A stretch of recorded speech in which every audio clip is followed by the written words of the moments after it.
One god locked another god out of reality itself, banishing it to a broken world of its own making. This wasn't punishment for a crime committed, but for a nature considered too dangerous to exist alongside anything else. 6 of these creatures carry the same quiet sentence, and by the end, you'll wonder who really deserved to be called the villain. Giratina. The Pokémon world has a devil, and its own god is the one who built the prison for it. That is not an exaggeration. Arceus, the being who supposedly shaped Sinnoh itself, looked at one of its own creations and decided reality could not safely contain it. So it built an entire separate universe, shoved Giratina inside, and sealed the door behind it. The Canal of a Library tells the actual myth, and it does not read like a bedtime story. 3 dragons were born to govern time, space, and antimatter. Dialga got time, Palkia got space, Giratina got antimatter, which sounds abstract until you remember antimatter is the thing that erases matter on contact. It did not get a kingdom to rule. It got a warning label with teeth. Official texts do not soften this at all. Pokédex entries call Giratina violent and antisocial, and state flatly that it was banished for destructive behavior, not defeated in some legendary clash. Not asked politely to leave. Banished like a cosmic restraining order enforced by exile to a place literally described as the reverse side of our world. That place is the distortion world, and it is where things get genuinely disturbing. Gravity runs sideways, platforms hang off the map in impossible directions, water flows uphill like it forgot the rules ever applied to it. This is not a jail cell with bars, it is a warped, broken pocket of existence, and the implication sitting underneath all of it is worse than the visuals alone. Giratina does not just live there, its presence may be what makes the place fold in on itself in the first place, exile something powerful enough. And it does not calm down quietly in the corner like a punished pet. It becomes the new gravity. So picture the actual sentence being handed down, one being wanted nothing more than to exist without being labeled a threat, and got handed an entire reality with broken physics instead of a home. That is the part the Pokédex entries conveniently skip. Then Platinum happens, and the whole story flips itself inside out. Cyrus tracks Giratina down specifically to exploit it, planning to use the distortion world to erase the current universe and rebuild one under his own control. And the supposed monster, the violent one, the antisocial one, the thing Arceus locked away for being too dangerous, is the exact force that stops him. Not a hero. Not a protector by any official title, just the one creature powerful enough to survive contact with the end of everything, showing up anyway. The being every book warned you about turns out to be the last line of defense nobody actually assigned it to. Nothing in canon says Arceus regretted the banishment. But follow the pattern anyway. A creature exiled for what it might do ends up being the only thing capable of saving reality from what someone else actually did. That is not the profile of a monster, that is the profile of a warden mistaken for a prisoner. Giratina was punished for what it might destroy. But at least it had to choose to be violent. The next one does not get a choice because for it, wiping out everything alive is not a decision. It is just what happens when it wakes up. Yveltal. Yveltal has never chosen to kill a single living thing in its entire existence, and that is exactly what makes it the most terrifying legendary in Kalos. Most monsters destroy because they want something or hate something. Yveltal destroys because it is running out of time, and running out of time is not a personality flaw, it is a body shutting down. Kalos myth is specific about this. When Yveltal reaches the end of its life, it does not simply die. It reaches out and absorbs the life force of every plant and Pokemon in range, drains the landscape down to nothing, then cocoons itself in stone until the cycle starts again. Old legends describe exactly this happening, a dark shape moving through Kalos, plants withering, Pokemon collapsing, until the land was left silent. Trainers reading those accounts today widely take them as literal eyewitness descriptions of an actual death cycle. Its own signature move confirms the mechanism instead of just implying it. Oblivion Wing does not simply deal damage, it rips a portion of health directly out of the target and hands it to Yveltal, the exact same transaction the myths describe on a planetary scale. This is not flavor text bolted onto a random attack, it is the biology of the species compressed into one battle move, proof that every Yveltal a trainer has ever caught is a small-scale rehearsal of the same event that once emptied out an entire region. The design leans into that reading hard. Vulture curves in the wings, wyvern posture in the frame, carrion bird red bleeding down its chest like something already picked clean. This is not a dragon built to look powerful. It is built to look like a scavenger that arrived after the damage was already done, except in Yveltal's case, it is both the scavenger and the cause. Compare that to the last entry, and the horror gets worse instead of better. That first legendary was dangerous because of what it could choose to do when provoked. Its violence was a behavior, something that could theoretically be avoided if nobody pushed the wrong button. Yveltal doesn't have that off switch. Its mass death is not a reaction, it is a biological requirement, scheduled by its own aging body the way a heartbeat is scheduled by a nervous system. You cannot punish Yveltal for the killing without punishing it for continuing to exist at all, and that is a sentence no living thing should have to sit with. It forms 1/3 of a trio for a reason. Xerneas grants life, Zygarde enforces order, and Yveltal takes life away. 3 forces that only make sense standing next to each other. Left alone, Yveltal reads as an apocalypse. Standing beside Xerneas, it reads as a counterweight, the debt that has to come due so the ledger balances. Somewhere in that cycle is a version of Yveltal that never wanted a war or a kingdom or revenge, it just wanted to keep living long enough to see another season. And the only way its species figured out how to do that was to take everything around it down first. Fans still argue over what that makes it. Is Yveltal simply the necessary other half of Xerneas, the bill that always arrives after the gift? Or is it something closer to an actual villain wearing a natural process as an excuse? The balance of reading holds up, the myth practically hands it to you on a platter. Whether specific real mass extinctions and Kalos' past trace back to an actual Yveltal cycle is a much thinner thread, more pattern than proof, but it is hard not to notice how well it fits once you start looking. Yveltal's destruction is at least honest, a giant apocalyptic bird you can see coming. But what if the danger wasn't a scheduled event at all? What if it was a playful troublemaker whose favorite game just happened to be dragging gods into your town until the world had to lock it away in something built to hold it forever? Hoopa. A kid with the power to summon gods is still just a kid. That's the terrifying part of this one. Hoopa doesn't destroy ecosystems or drain the life out of the planet to survive. It doesn't need to. It just plays. It opens rings, pulls objects and Pokémon across impossible distances, and treats the fabric of space like a toy chest nobody ever told it to close. And that's exactly why it ended up sealed inside a bottle. There are 2 versions of this thing, and they barely look like they belong to the same species. Hoopa Confined is small, round, grinning, the kind of design you'd slap on a lunchbox. Harmless, almost apologetic like it already knows what it did.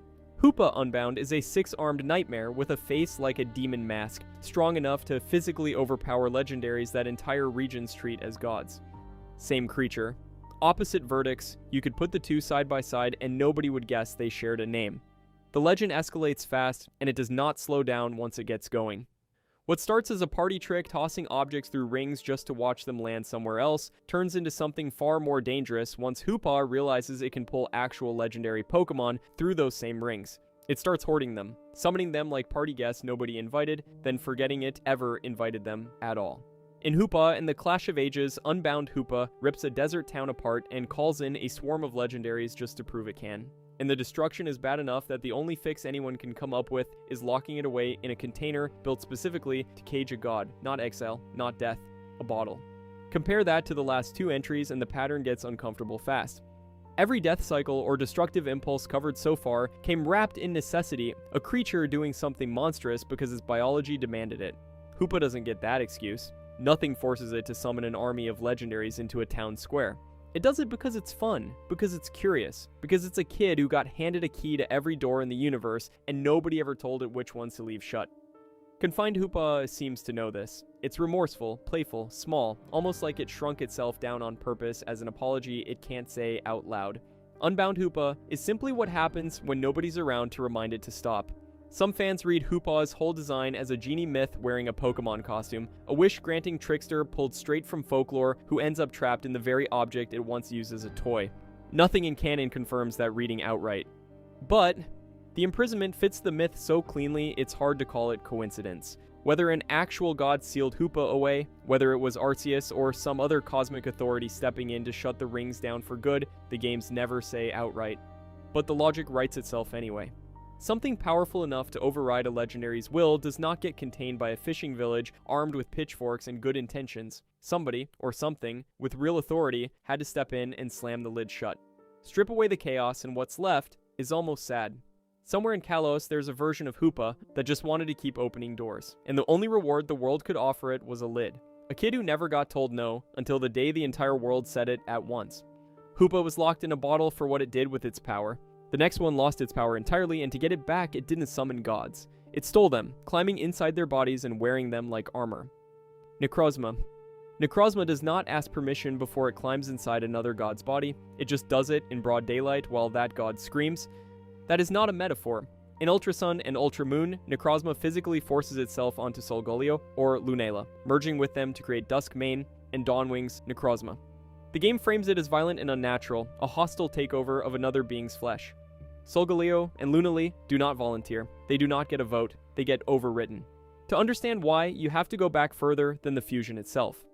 Necrozma was not born broken. In Ultraspace lore, it was once called the Blinding One, the original source of all light across Ultraspace and Alola, a being closer to a sun than a monster, and then it lost that light. What was left behind is the Necrozma players actually meet in the games, a jagged, cracked, prism-shaped husk, dark where it used to burn bright.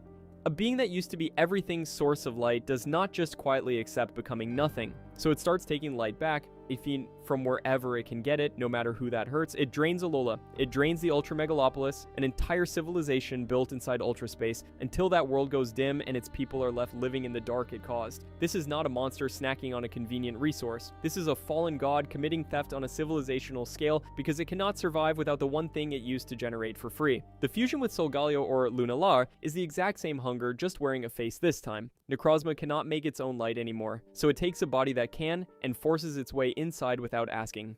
Discmane, Necrozma, and Dawnwings. Necrozma are not new Pokemon in any real sense. They are Necrozma wearing another legendary like a coat it ripped off someone's back. And if it gathers enough stolen light, it goes further still, transforming into Ultra Necrozma, a blinding dragon of raw radiance that still, even at full power, carries the cracks underneath. It never fully repairs. It just gets loud enough and bright enough to hide the damage. Compare that to the last god you watched get punished for what it was. Hoopa got sealed in a container for what its unleashed power could do to a single town. Necrozma is not sealed for potential. It is actively invading other legendaries' bodies right now, on screen, in real time, and the game still frames it as a tragic one of the story. That is the trick being played on you. Everyone around Necrozma treats it as a threat to be contained, while the game simultaneously insists it is a victim of its own missing half. Both readings are true at once, and the story never asks you to pick just one. That tension is not an accident. The game's own dialogue leans hard into the idea that Necrozma is less a villain and more an amputee trying to regrow a limb by any means necessary. It is not hunting light because it wants power for power's sake. It is hunting light because it remembers, exactly and completely, what wholeness used to feel like, and it cannot stand existing without it.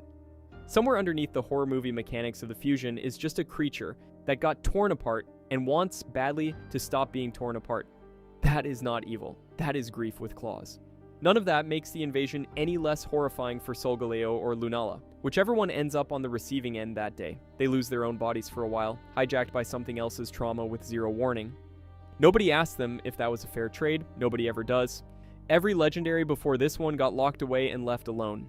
Necrozma broke that rule completely. It reached out and made someone else pay for what was taken from it.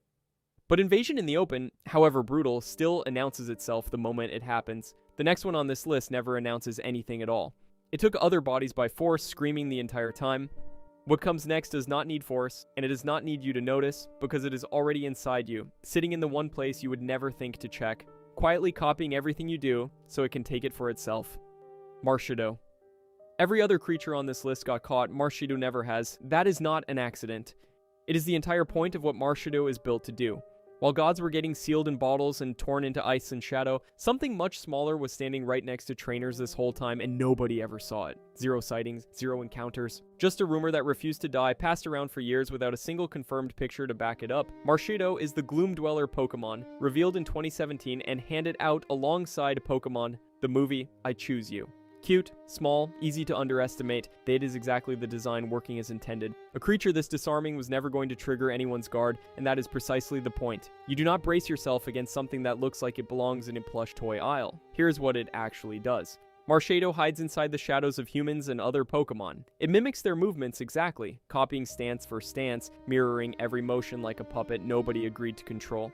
And while it does that, it absorbs their skills and their fighting spirit at the same time. Not in a battle, not in a confrontation, not even in a moment you would notice if you were staring directly at it. In silence, from underneath you, while you have zero idea it is there. Sit with what that actually means. Think about a trainer who spent years building a partner up, teaching it a signature move one failed attempt at a time, watching it grow from something clumsy into something powerful. Marshido can sit in that trainer's shadow, quiet as a held breath, and take a copy of everything that took years to earn.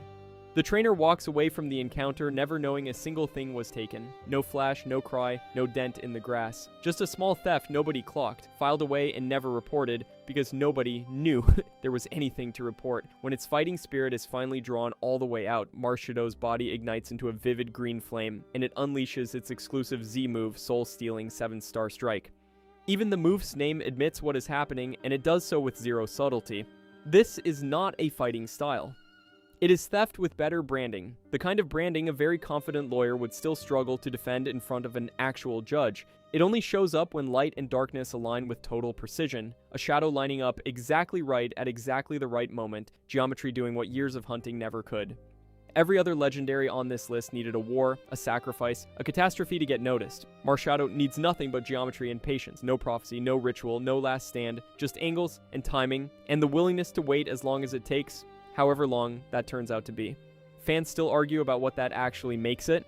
One side reads Marshadow as a guardian, quietly testing trainers to see if they deserve the strength they already have. The other side reads it as a parasite, feeding on power it never earned and never asked permission to take.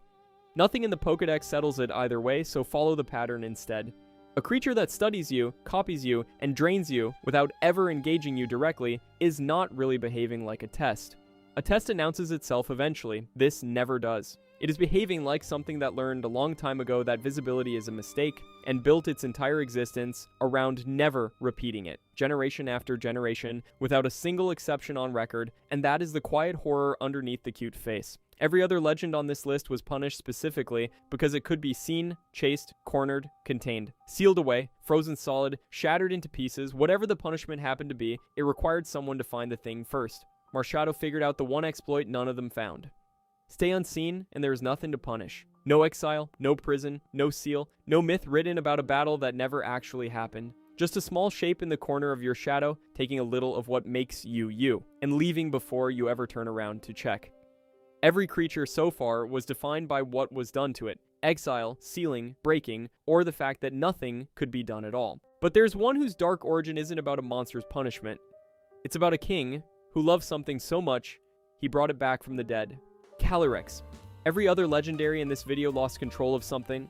Calyrex lost someone, almost. That is the whole difference, and it changes everything that came before it.